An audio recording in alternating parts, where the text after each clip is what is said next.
यशोमती मैया के नंद लाला। लल्ला आप सबसे मिलने के लिए तैयार हो रहे हो?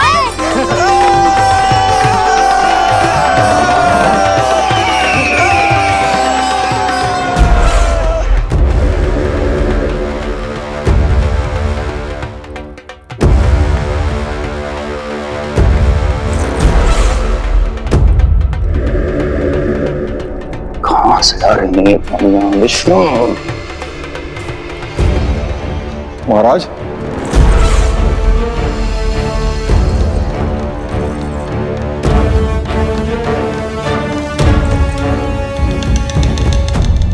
आप सबने कुछ वर्ष पूर्व हुई आकाशवाणी के विषय में तो सुना ही होगा।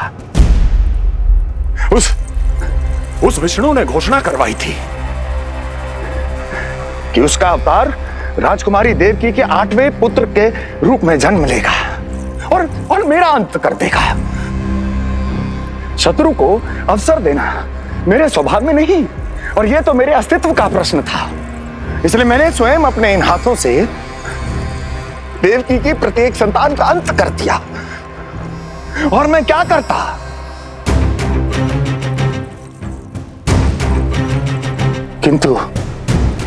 किंतु कल रात्रि तू मुझको क्या मारेगा? अपनी आयु संभाल, काल तेरा अवतरित हुआ, रूप है उसका काल।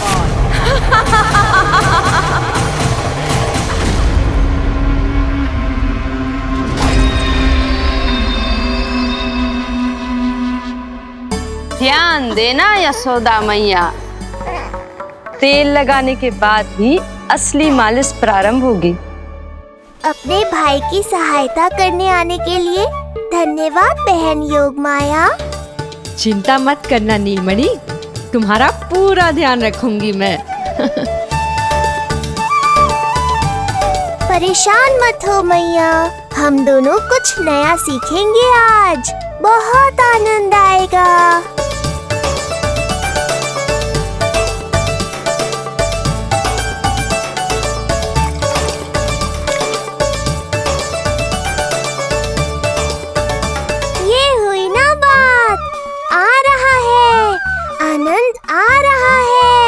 ऐसे ही करती रहो योगमाया। कोमलता से लल्ला के हाथ पैर को ऐसे दबाना होता है। मुझे तो लगा था ये सब आसान होगा। क्या कर रही हो योगमाया? मेरे तन को ऐसे क्यों मरोड़ रही हो? ऐसे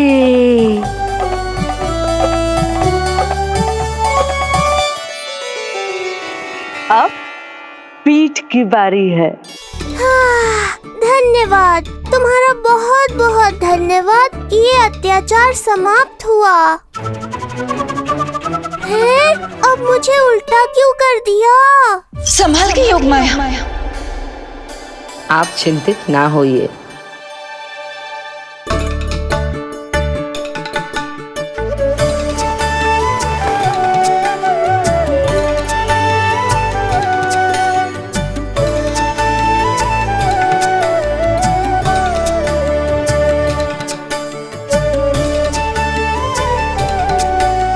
अभी और कुछ बाकी है क्या बहन? रीढ़ का शक्तिशाली होना बहुत आवश्यक होता है।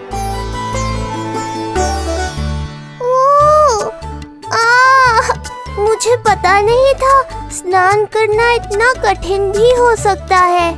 इससे आसान तो संसार संभालना है। वैसे तो एक माता अपनी पुत्री को संसार के विषय में सब कुछ सिखाती है, किंतु यहाँ पुत्री अपनी माँ की सहायता एक माँ की तरह कर रही है।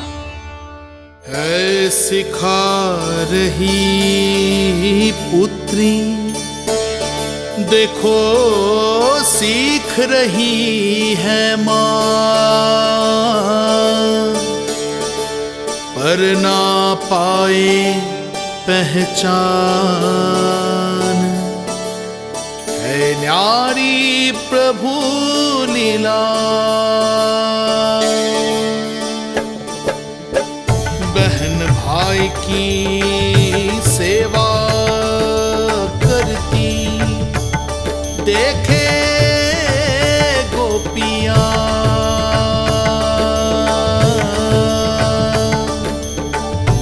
संबंध अनोखा सबके सम्मुख, पर कोई जाने ना, पर कोई जाने ना।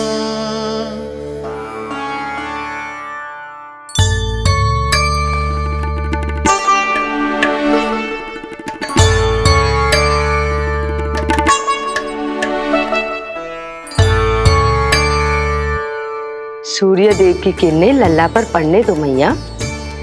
धूप से ही तो इसे आवश्यक शक्ति मिलेगी, जिससे इसकी अस्थियां और तन शक्तिशाली बनेगा।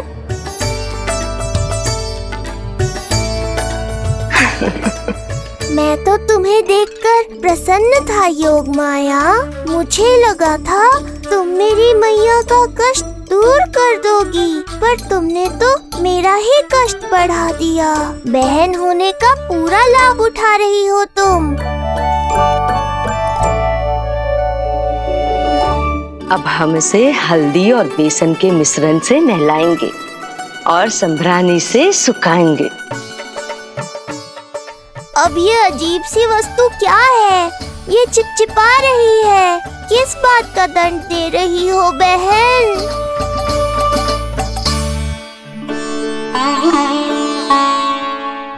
मुझे पता है आप बहुत चिंतित है यशोदा मैया, पर नारायण पर भरोसा रखे, सब अच्छा ही होगा।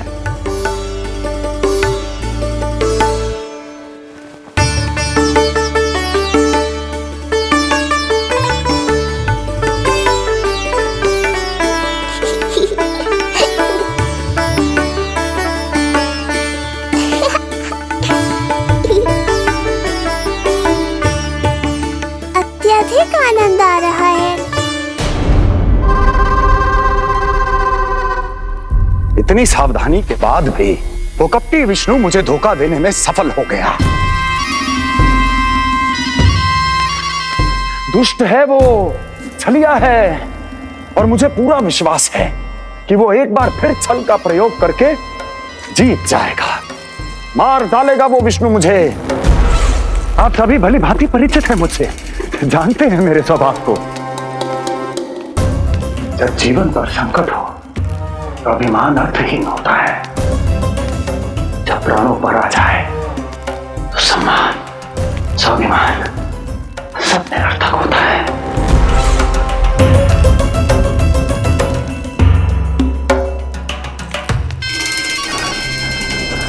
किंतु सत्य ये है कि आज मुझे भय लग रहा है।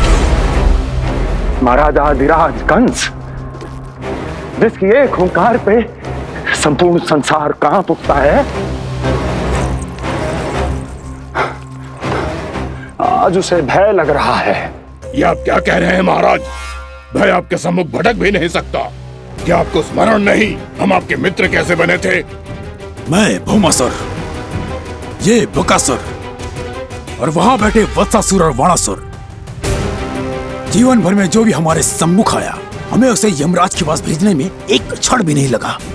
किंतु फिर वो हुआ जिसकी हमने कल्पना भी नहीं की थी। विश्व विजयी असुरों को आपने सहज ही पराजित कर दिया।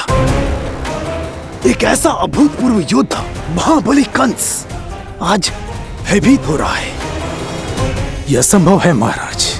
जिसने आपको भयभीत करने का दुस्साहस किया है, उसके प्राण हरने का समय आ गया है महाराज।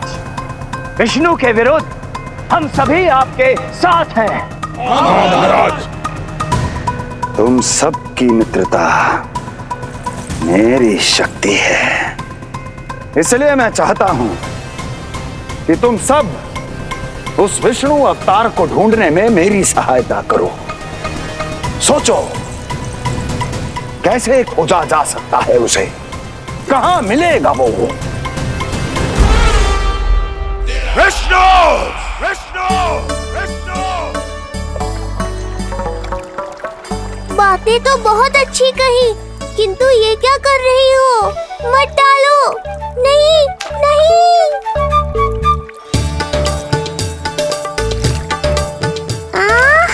अब आया आनंद। योग माया, तुम्हारा धन्यवाद। सचमुच ये अत्यंत आनंददायक है। किंतु सत्य कहूँ बहन, मैया की गोद से अति सुखद और कुछ भी नहीं है।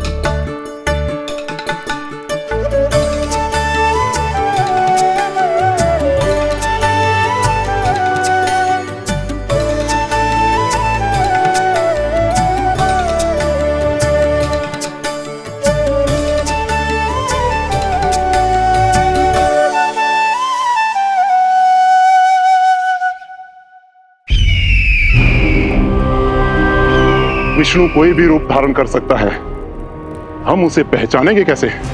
बल का प्रयोग आसान है वत्सासुर। बुद्धि का प्रयोग करो।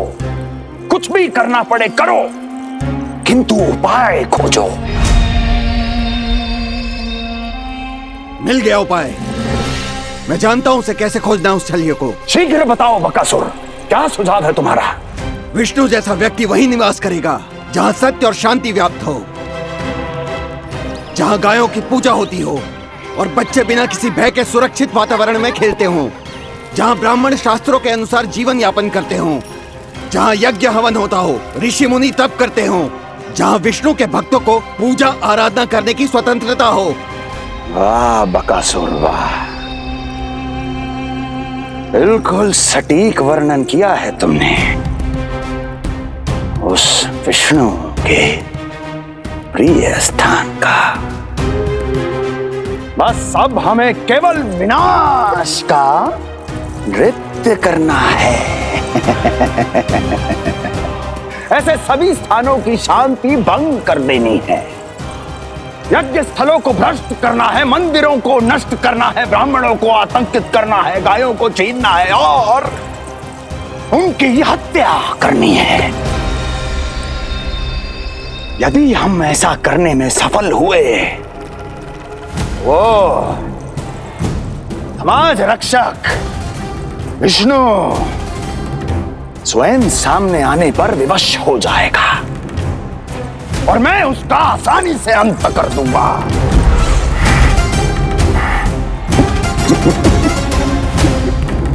एक नवजात शिशु की हत्या करने में क्या कठिनाई आएगी भला?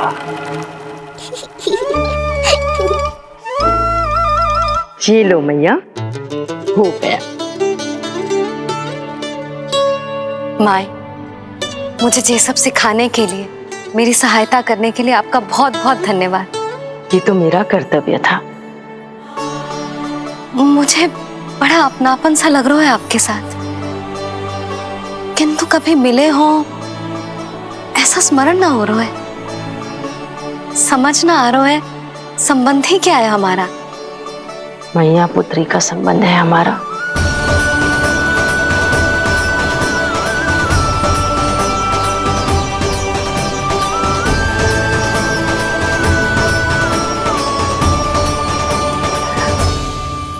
अरे मेरी बिटिया की तरह ही तो हो तुम। तो फिर आप ही बताओ माई, मैं ऐसा क्या करूं कि अपने लल्ला के लिए संसार की सबसे अच्छी मैया बन पाऊं? संसार की सबसे अच्छी मैया ही हो तुम। सदैव स्मरण रखना, तुम दोनों का मैया लल्ला बनना विधि का विधान है, विधाता की इच्छा है, श्री हरि नारायण का वरदान है। ये तुम जैसी हो बस वैसी ही रहना, अपने लल्ला की मैया। इसलिए तो आया है ये इस संसार में। मैया का कर्तव्य निभा पाना बहुत बड़ा उत्तरदायित्व है। क्या पता मैं जे निभा पाऊंगी भी कि ना। निभाओगी, बहुत अच्छे से निभाओगी तुम अपना कर्तव्य। इसीलिए तो चुना है इसने तुम्हें।